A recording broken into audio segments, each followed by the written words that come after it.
Welcome back to my channel. हम इस video में बात कर रहे थे, जो हमारा लास्ट वीडियो था उस चैप्टर को आगे बढ़ाते हैं, वो था aldehyde, ketones and carboxylic acid. हमने एल्डिहाइड और कीटोन का इस लास्ट वीडियो में नोमेनक्लेचर पढ़ा था, जिसमें हमने आईयूपीएसी और कॉमन नोमेनक्लेचर दोनों को ही इंक्लूड किया था। इस वीडियो को देखने से पहले मैं आपसे रिक्वेस्ट करती हूँ कि प्लीज अपने पहले वाली इस वीडियो को जरूर देखें, सो दैट कि आपको वो लिंक बैठा रहे और आपको अच्छे से सारे वीडियो समझ में आए। देखिए, हम ऑर्गेनिक केमिस्ट्री पढ़ रहे हैं और ऑर्गेनिक केमिस्ट्री पढ़ने के लिए मैंने आपको बार बार बोल रही हूँ हर वीडियो में कि पहले वाले चैप्टर को भी आप साथ में रिवाइज करते चले। हमने हेलो एल्कीन्स और हमने अल्कोहल चैप्टर पढ़ लिया है। हर वीडियो से पहले आप उन वीडियो के एक बार में जस्ट क्विक रिकैप कर लेंगे। इट मीन्स आप एक बार उनको लिखकर, मैंने कहा था आपको एक रफ कॉपी बनाएंगे, उसमें आप उसकी प्रैक्टिस करेंगे। आप 2-3 बार ऐसा करेंगे तो आपको बहुत अच्छे से लर्न हो जाएगा। देखिए, इनको पढ़ने का वर्थ तभी है आपका, तभी ये यूजफुल आपके लिए प्रूफ होंगे जब आपको पीछे वाले वीडियोस भी लर्न रहेंगे, पीछे वाली इक्वेशंस भी लर्न रहेगी। अदरवाइज क्या होगा, आप आगे बढ़ते जाएंगे और पीछे वाला सब गायब होता जाएगा। और हमें इसी गलती को नहीं करना है, उनकी प्रैक्टिस करते रहना है। आप 4-5 बार प्रैक्टिस करें तो आपको ये एकदम से लर्न हो जाएगा। सो आइए फ्रेंड्स, हम अपनी वीडियो को स्टार्ट करते हैं। इस वीडियो में हम बात करेंगे preparation of aldehyde and ketones. ठीक है, वो दोनों के बारे में हम बात कर रहे हैं इस वीडियो में। और इससे पहले, स्टार्ट करने से पहले मैं आपको उसकी स्ट्रक्चर थोड़ा सा बता देती हूँ। देखिए, हमने बात करी थी ये कार्बोनेट ग्रुप होता है। ठीक है, कार्बोनेट जो ग्रुप होता है इसमें ये सिग्मा बॉन्ड है, ये सिग्मा, एक सिग्मा और ये पाई। हम जानते हैं कि डबल बॉन्ड जो होता है उसमें एक सिग्मा और एक पाई। इट मींस इस कार्बन के पास कितने सिग्मा बॉन्ड है? 3 सिग्मा। 3 सिग्मा बॉन्ड होगा तो इसका हाइब्रिडाइजेशन हो गया sp2 और इसकी स्ट्रक्चर हो गई ट्राइगोनल प्लेनर स्ट्रक्चर। हमने 11th क्लास में ये बात करी। इट मींस इसकी स्ट्रक्चर कुछ इस तरह से होती है। अब देखिए, आपको पता है कि कार्बन और ऑक्सीजन की इलेक्ट्रोनेगेटिविटी में काफी डिफरेंस है। तो अगर ये बॉन्ड ब्रेक होगा तो ऑक्सीजन पे नेगेटिव और कार्बन पे पॉजिटिव चार्ज आ जाएगा। तो कार्बन जो है वो कैसा बिहेव करेगा? इलेक्ट्रोफाइल की तरह बिहेव करेगा और हमारा ऑक्सीजन न्यूक्लियोफाइल की तरह। तो आपसे एग्जाम में पूछा जा सकता है कि कार्बोनिल ग्रुप में कौन कार्बन किसकी तरह बिहेव करता है और ऑक्सीजन किसकी तरह बिहेव करता है। एक चीज आपको यहाँ और बताना चाहती हूँ। देखिए, कार्बन के पास इलेक्ट्रॉन की डेफिशिएंसी है, तो वो इलेक्ट्रॉन पेयर को एक्सेप्ट कर सकता है। इट मींस ये हमारा लुईस एसिड हो गया। और ऑक्सीजन के पास इलेक्ट्रॉन रिच है, अगर ये बॉन्ड ब्रेक होता है तो ये इलेक्ट्रॉन पेयर को डोनेट कर सकता है। इट मींस ये लुईस बेस हो गया। तो आपसे पूछ सकते हैं लुईस एसिड और लुईस बेस कौन सा है, तो ये बताना आपके लिए पहले जरूरी था मुझे, और ये जानना आपके लिए भी जरूरी था क्योंकि ऑब्जेक्टिव क्वेश्चंस में ये आ जाते हैं। ठीक है, चलिए अब हम अपने मेन टॉपिक पे आते हैं, that is the preparation of aldehyde and ketones. तो देखिए, सबसे पहला हम बात करते हैं, हमने इससे पहले वाले चैप्टर में ये बात करी थी स्टूडेंट्स, हम बात करते हैं बाय ऑक्सीडेशन मेथड से।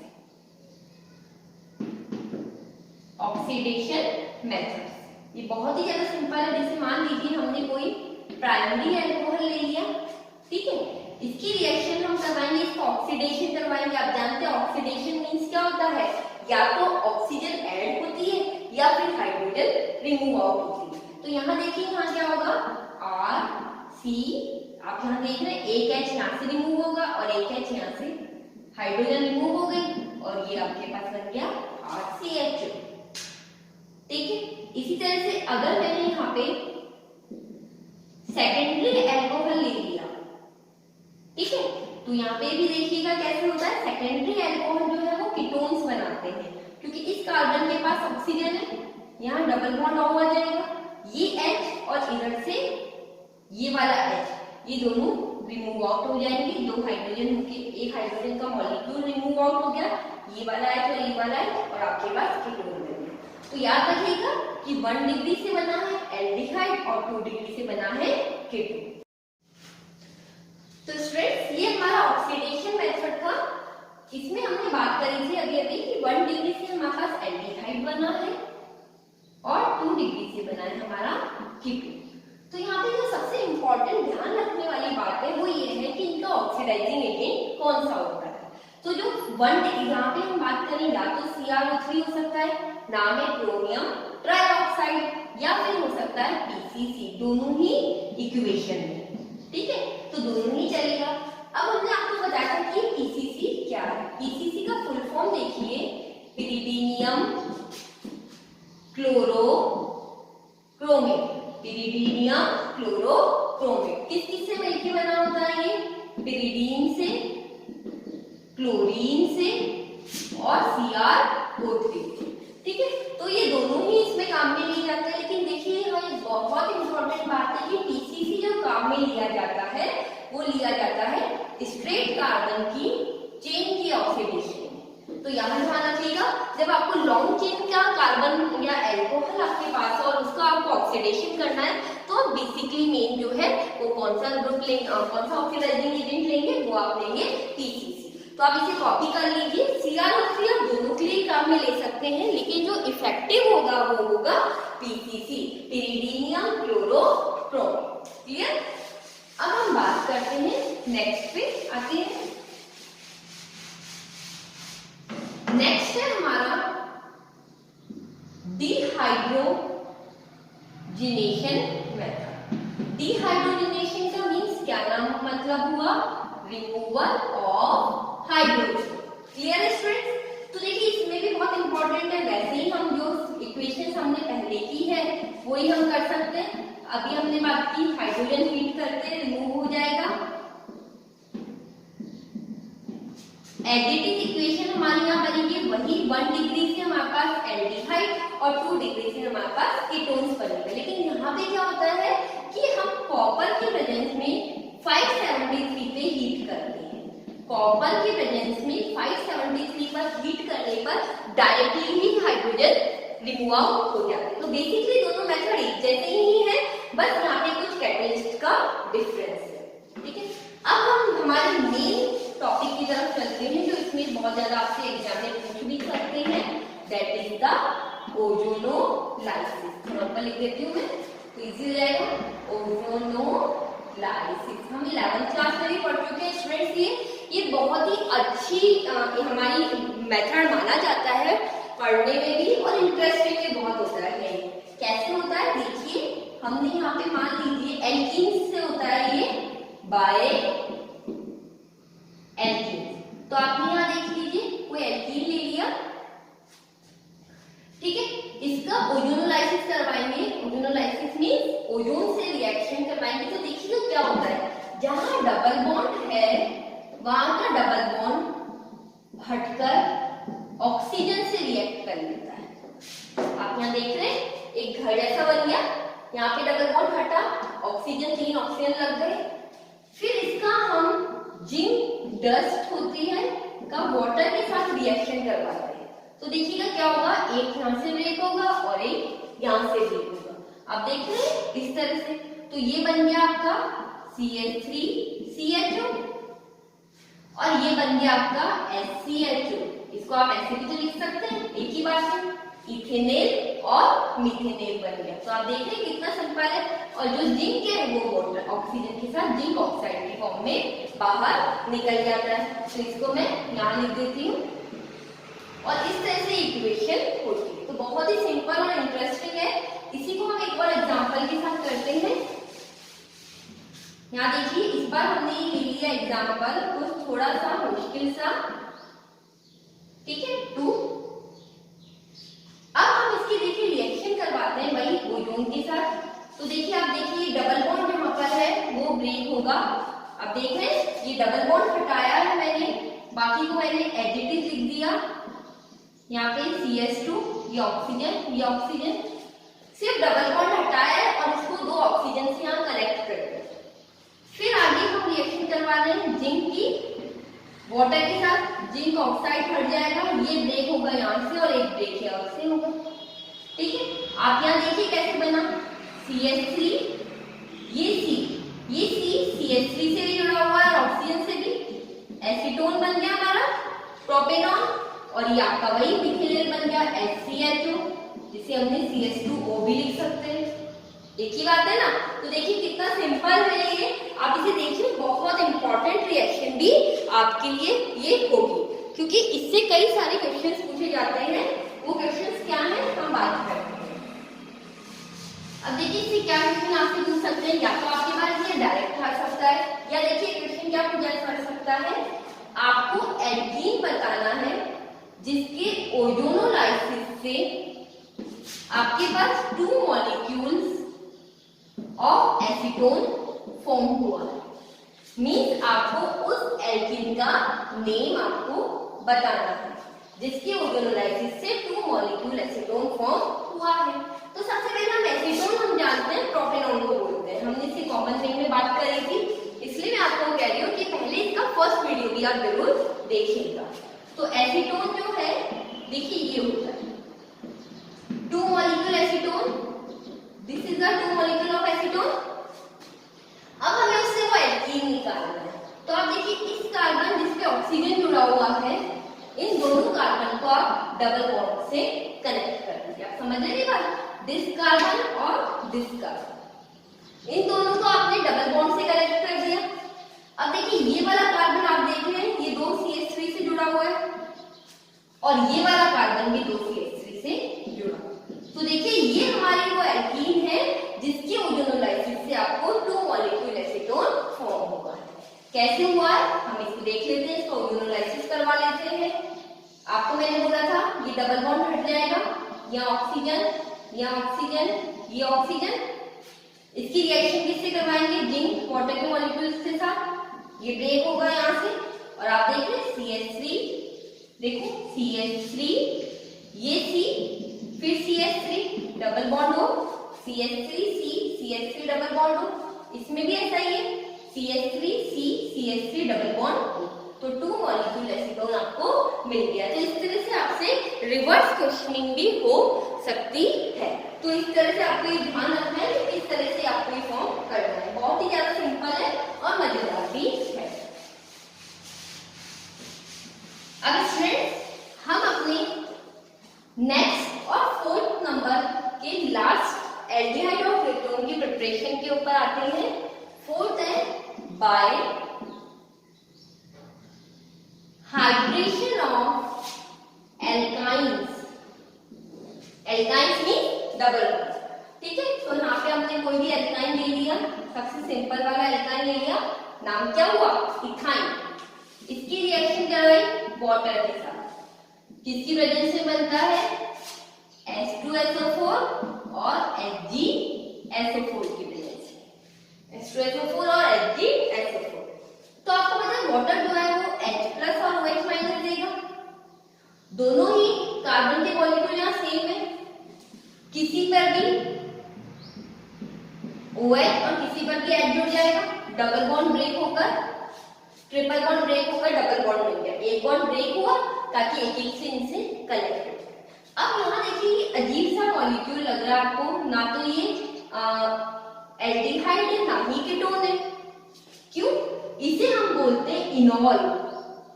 इनॉल मीन्स एक ही कार्बन से इन मतलब डबल बॉन्ड भी जुड़ा हुआ है और OH भी जुड़ा हुआ है, तो ये हो गया आपका इनॉल।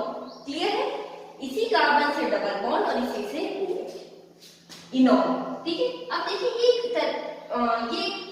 टाइप का आइसोमर है जिसे आप बोलते हैं टोटामरिज्म।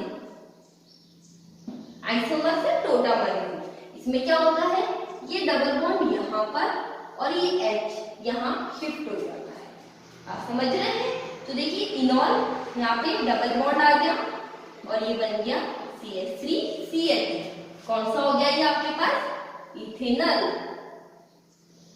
इसे बोलते हैं टोटामरिज्म और कीटो इनॉल आइसोमरिज्म। कीटो इनॉल आइसोमरिज्म, इसको हम एक और एग्जांपल से करते हैं। इसे जल्दी से कॉपी कर ले, फिर हम आगे की तरफ बढ़ते हैं।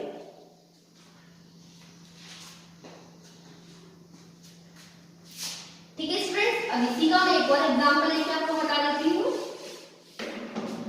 हमने इस बार इथाइन की जगह प्रोपाइन ले लेते हैं, ठीक है। हाँ, कार्बन की वैलेंसी कंप्लीट हो गई। वाटर के साथ करवाए, कैटलिस्ट लिया था H2SO4 और HgSO4। अब मार्कोनिकॉफ रूल सुना है आपने? मार्कोनिकॉफ रूल क्या कहता है कि नेगेटिव पार्ट कहाँ कार्बन से जुड़ता है, या नंबर ऑफ हाइड्रोजन कम। सुना है? अगर नहीं भी सुना तो कोई बात नहीं, बस इतना सा समझ लें कि नेगेटिव पार्ट कहाँ जाके जुड़ेगा, जब नंबर ऑफ हाइड्रोजन कम हो। तो यहाँ देखिए आपका नेगेटिव पार्ट OH है, यहाँ पे हाइड्रोजन कम है, तो देखिएगा CH3COH डबल बॉन्ड, और ये आपका जो हाइड्रोजन है वो यहाँ पे जुड़ जाएगा CH2, OH यहाँ पर और H यहाँ पर, ट्रिपल बॉन्ड जो है वो डबल बॉन्ड में कन्वर्ट हो जाएगा। अब इसे इनॉल फॉर्म बोलेंगे हम, क्योंकि एक ही कार्बन से डबल बॉन्ड और OH दोनों जुड़े हुए हैं। अब यहाँ पे टोटामरिज्म होगा, ठीक है। ये OH का जो H है वो इधर शिफ्ट हो जाएगा और डबल बॉन्ड इधर शिफ्ट हो जाएगा, तो क्या हो गया CH3C double bond O CH3, keto form है, इसलिए इसे कीटो इनॉल आइसोमर्स भी कहते हैं। इसका नाम क्या हुआ? Common name acetone. मैं इसे एसीटोन आपको बार बार बता रही हूँ बिकॉज ये बहुत इंपॉर्टेंट है, एग्जाम में बहुत ज्यादा आ जाता है और स्टूडेंट्स कंफ्यूज हो जाते हैं, जबकि वो जानते हैं कि ये प्रोपेनॉल है, बट कॉमन नेम में थोड़ा सा मुश्किल आ जाती है, इसलिए स्टूडेंट इसे एसीटोन बोलते हैं। तो देखिए हमने क्या पढ़ा, हमने 4 रिएक्शंस पढ़ी है एल्डिहाइड और कीटोन फॉर्म करने की। जल्दी से रिकॉल करवा देती हूँ। फर्स्ट जो हमने रिएक्शन पढ़ी है वो पढ़ी है ऑक्सीडेशन से, PCC और CrO3। सेकंड हमने पढ़ा डिहाइड्रोजनेशन। डिहाइड्रोजनेशन किसकी वजह से हुआ था? कॉपर और 573 केल्विन पे हीट करके, क्लियर। फिर उसके बाद हमने ओजोनोलाइसिस पढ़ा, बहुत इंपॉर्टेंट था, ओजोन, जिंक डस्ट और वाटर के वजह से हुआ था। And the fourth important reaction हमने हाइड्रेशन ऑफ एल्काइन पढ़ा, इसे हमने कीटो इनॉल आइसोमरिज्म से कनेक्ट किया है। तो आप इसे जल्दी से कॉपी कर लें, फिर हम बात करते हैं, आगे बढ़ते हैं।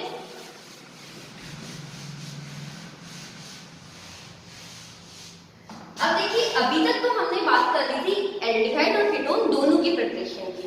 अब आगे मैं बात कर रही हूँ स्टूडेंट्स, हम केवल कीटोन फॉर्मेशन करेंगे और एल्डिहाइड भी करेंगे। तो एल्डिहाइड का फॉर्मेशन थोड़ी ज्यादा रिएक्शन है, मैं इस वीडियो में आपको नहीं बताऊंगी क्योंकि एक ही वीडियो में बहुत सारी रिएक्शंस हो जाएगी जिससे आपको रिकॉल करने में और याद करने में थोड़ी परेशानी हो सकती है।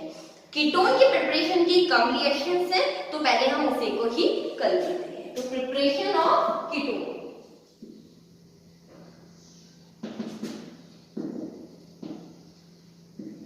ठीक है। तो सबसे फर्स्ट रिएक्शन है एसिड हैलाइड से, असाइड हैलाइड भी बोल सकते हैं आप इसे, और एसिड हैलाइड भी बोल सकते हैं। आपने कोई भी एसिड हैलाइड के लिए यहाँ पे उसकी रिएक्शन करवाई डायएल्किल कैडमियम से, ठीक है। तो यहाँ पे देखिए 2 R है, आपको पता है ये CdCl के साथ रिमूव हो जाएगा, तो मुझे 2 मॉलिक्यूल्स इसके लेने होंगे।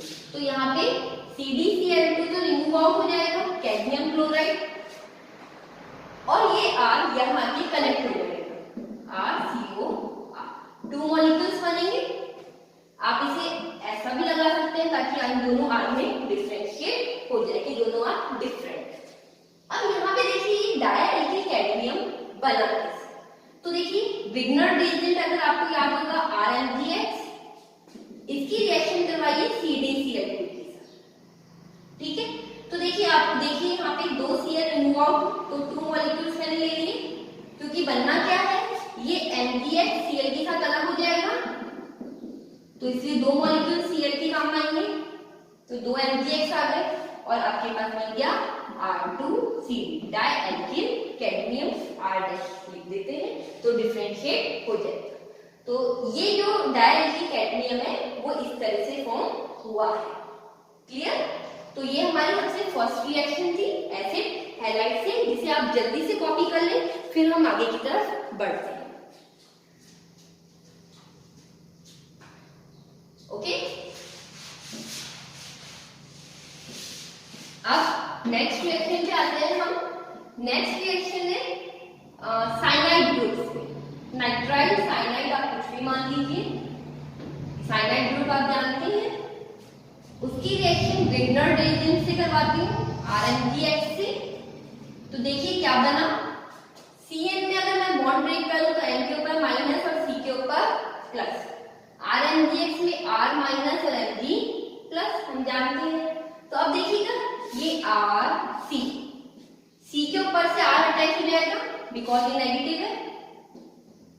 एक बॉन्ड ब्रेक हुआ, डबल बॉन्ड N के साथ क्या जुड़ गया, MgX। ठीक है, बहुत सिंपल है, प्लस के साथ माइनस और माइनस के साथ प्लस। अब आप उससे आगे हाइड्रोलाइसिस करवाएंगे इसका, ये बॉन्ड यहां से ब्रेक हुआ। ठीक है, तो आपके पास बना RCR double bond O MgX और NH2। ये जो दो हाइड्रोजन है वो यहाँ गए और एक ऑक्सीजन इसके साथ आ गया। तो बहुत सिंपल है, साइनाइड ग्रुप के साथ RCN जिसे हम नाइट्राइल भी कहते हैं, CN ग्रुप, उसकी हमने रिएक्शन कराई ग्रिग्नर रिएजेंट से और उसके बाद उसका हमने फिर हाइड्रोलाइसिस करा। ठीक है, तो ये हमारी सेकंड रिएक्शन हुई। अब हम अपनी थर्ड और लास्ट रिएक्शन पे चलते हैं students. From benzene Friedel-craft acylation. Friedel-craft सुनते ही आपके दिमाग में आ गया होगा क्योंकि हम ये पहले कंटिन्यू पढ़ते आ रहे हैं। बेंजीन रिएक्शन हम समझते हैं बेंजीन को। इसकी रिएक्शन हमने करवाई हमारे एसिड क्लोराइड के साथ। आप जानते हैं फ्रिडल-क्राफ्ट असाइलेशन किसकी वजह से होता है, एनहाइड्रस AlCl3 की वजह से। बहुत सिंपल है, यहाँ से एक H हटेगा और Cl रिमूव आउट हो गया। इसका मैकेनिज्म भी हमने पढ़ा है पहले हेलोएल्केन्स में। और बेंजीन के साथ ग्रुप अटैच कौन सा हो जाएगा, C double bond O R। Simple है, अगर यहाँ पे R की जगह CH3 होता स्टूडेंट्स तो नाम क्या हो जाता, एसीटोफिनोल। तो एसीटोफिनोल बनाने का एक ही तरीका हो सकता है आपके पास। अभी मैं इसको R ही कर देती हूँ, आप यहाँ पे R की जगह कुछ भी ले सकते हैं। आपसे पूछा जा सकता है एसीटोफिनोल कैसे बनेगा, तो आप इसे सिंपली बता सकते हैं। इसी को मैं एक और रिएक्शन से बता दूं। अगर इस बार मैंने R की जगह फिनाइल ग्रुप ले लिया तो वही अनहाइड्रस AlCl3 के H यहाँ से रिमूव होगा, HCl हटा। अब देखिए यहाँ जो बना इसका नाम देखिएगा आप, हमने पहले भी पढ़ा है ये और आपको रिकॉल होना चाहिए इसका नाम क्या है। This is the benzophenol. बहुत इंपॉर्टेंट है, आपसे पूछ सकते हैं कि बेंजोफिनोल बनाइए, किस तरह से बना सकते हैं बेंजोफिनोल, तो आपको ये पता होना चाहिए स्टूडेंट्स। वेरी इंपॉर्टेंट, कन्वर्जन में आ सकता है कि बेंजीन से बेंजोफिनोल बनाइए। तो आपको बहुत सिंपली से इसकी एसिड क्लोराइड से रिएक्शन करवा देंगे और ये बन जाएगा। तो देखिए कितनी सिंपल है, क्या रिएक्शन हमने एल्डिहाइड और कीटोन्स की फॉर्मेशन के लिए करी थी और 3 रिएक्शंस हमने कीटोन के लिए। 3 रिएक्शन में फर्स्ट रिएक्शन थी एसिड क्लोराइड के साथ डाइएल्किल कैडमियम से, सेकंड थी नाइट्राइल ग्रुप के साथ ग्रिग्नर रिएजेंट से, और थर्ड रिएक्शन अभी अभी हमने करी फ्रिडल-क्राफ्ट असाइलेशन जिसमें हमने बेंजीन रिएक्शन में लिया है। तो ये 3 रिएक्शन और पहले वाली 4 रिएक्शन टोटल मिला के होगी 7 रिएक्शन, जो आप अभी इसको पढ़ने के बाद प्रैक्टिस करेंगे। और मैं रिक्वेस्ट करती हूँ कि इसकी प्रैक्टिस जरूर करिएगा ताकि नेक्स्ट वीडियो में जब हम रिएक्शंस करेंगे तो वो आपको बहुत अच्छे से समझ आएगी। आप कोई टेंशन के साथ नहीं करेंगे कि पहले वाली भी लर्न नहीं है, अभी भी लर्न नहीं है। ये तभी पॉसिबल हो पाएगा जब आप पहले वाली सारी रिएक्शंस को अच्छे से प्रैक्टिस करेंगे। तो स्टूडेंट्स, अगर आपको मेरा वीडियो अच्छा लग रहा है तो प्लीज इसे लाइक करिएगा और अपने फ्रेंड्स में शेयर करिएगा। Thank you for listening me, bye.